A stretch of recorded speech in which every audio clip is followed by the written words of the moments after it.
What's up, everybody? I hope you're doing well.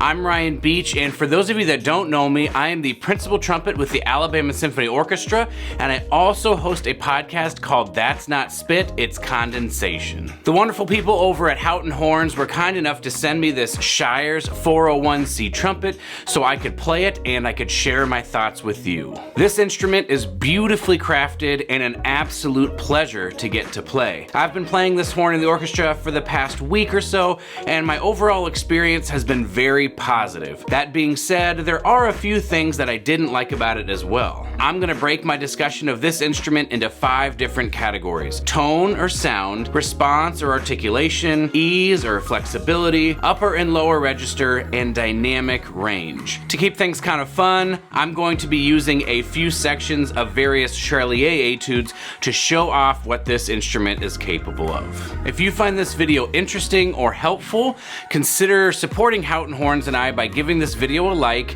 subscribing to their YouTube channel, and make sure to let us know what you think of this review down in the comments section below.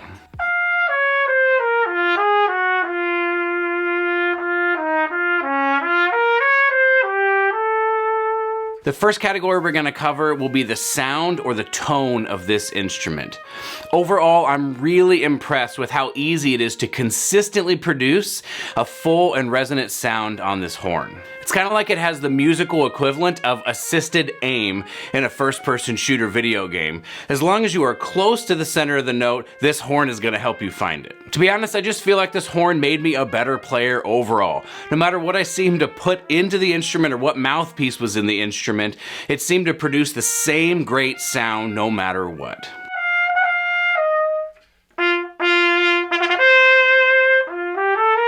Overall, I would say that this tone or the sound this instrument produces is a net positive, but I do have one nitpicky complaint to talk about. Because it's so easy to produce the sound that this instrument wants to make, that I found at times it was difficult to make a sound that maybe it didn't want to make. As an orchestral trumpet player, one of the things I value more than anything else is the ability to produce a lot of different sounds or different colors on my instrument, because we have all these different composers and we have to be able to make differences in sound, even if they're very minor.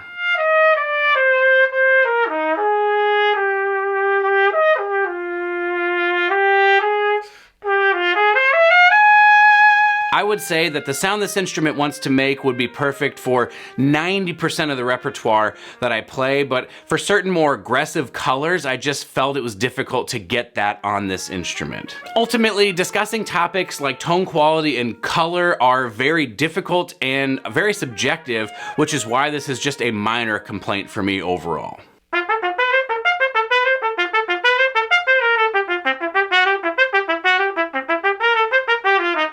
The second category for this review is gonna be the response or articulation, and just like the 4S8 C trumpet from Shires that I reviewed a little while back, the articulation on this instrument is simply incredible. I personally spend a lot of time working to get crisp and clear articulations, and playing this horn seemed to just alleviate that struggle altogether.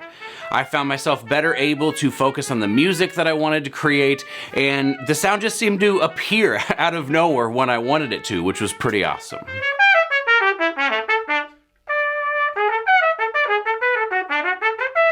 This past week with the orchestra, we played a series of educational concerts, and anyone who has done these knows that they can be very tiring for some reason, and these shows were no exception. But at the end of these shows, I still felt like my articulation was 100% secure. The way this horn responds is definitely one of the biggest reasons why I enjoyed playing it so much.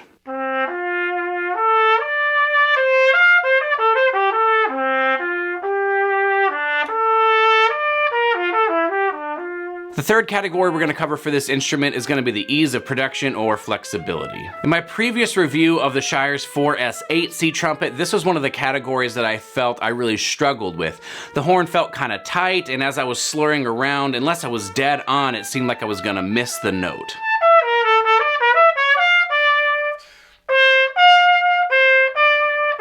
For For me, the 401C trumpet is definitely an improvement in this category. It feels that it has the right balance between being easy to get around, but there are still some slots to help you find the center of the note, as I mentioned in the category on tone. My very first time playing this instrument was actually on one of those educational concerts, and that could be a stressful event, but there was really no adjustment period for me whatsoever. It just felt super comfortable to play, very easy to get around overall.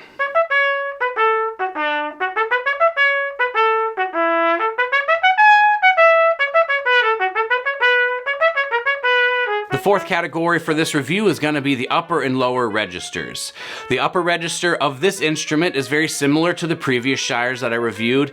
It's good. It's pretty easy to be in the upper register and get a good sound and for the sound to be consistent.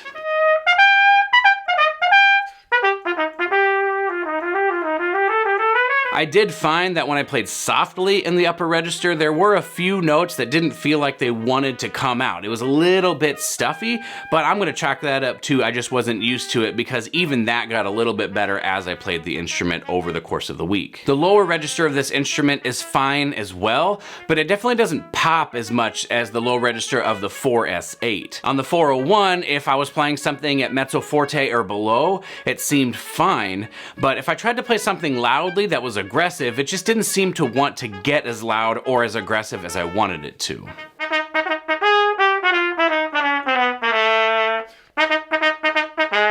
It's hard to say if this is just me and I need to get used to this instrument or if it's actually just the way this instrument is crafted, but I can say that if this was my main instrument, I would be spending a lot of time in my fundamentals work in the low register trying to increase the comfort and the consistency of my playing.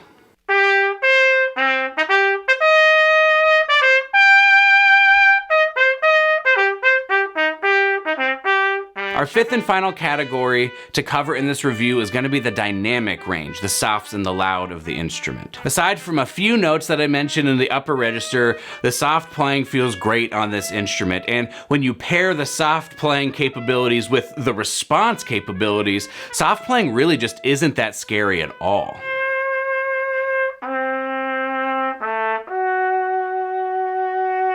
The loud end of the dynamic spectrum, however, is actually my biggest complaint with this instrument overall. Anytime I tried to play a fortissimo sound or louder, it felt that there was some sort of barrier to creating these sounds. I'd kind of liken it to a governor in a car. Once you get to a certain speed, no matter how much faster you try to go, the car will not go faster. I had the opportunity to play some excerpts for our second trumpet player in the orchestra, Nick Ciula, and he confirmed what I was hearing. When I played excerpts like Mahler 5 that got really loud, the instrument just didn't seem to want to do what I was asking it to do.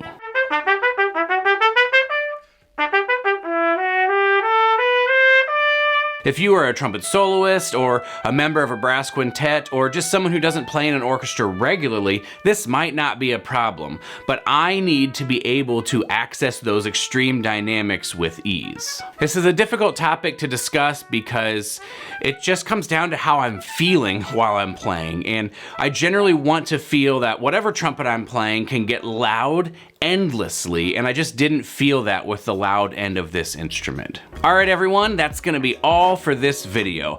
As I mentioned earlier, overall my experience was very positive playing this horn. I hope you enjoyed hearing me play this horn, and I hope my thoughts were helpful for you or just interesting in some way. There will be links to this instrument down in the description below, so if you are interested in purchasing it, you can check it out there, and make sure to leave a comment if there's any other instruments or accessories that you would like to see in a future review video. Thanks for watching. We'll see you in the next video.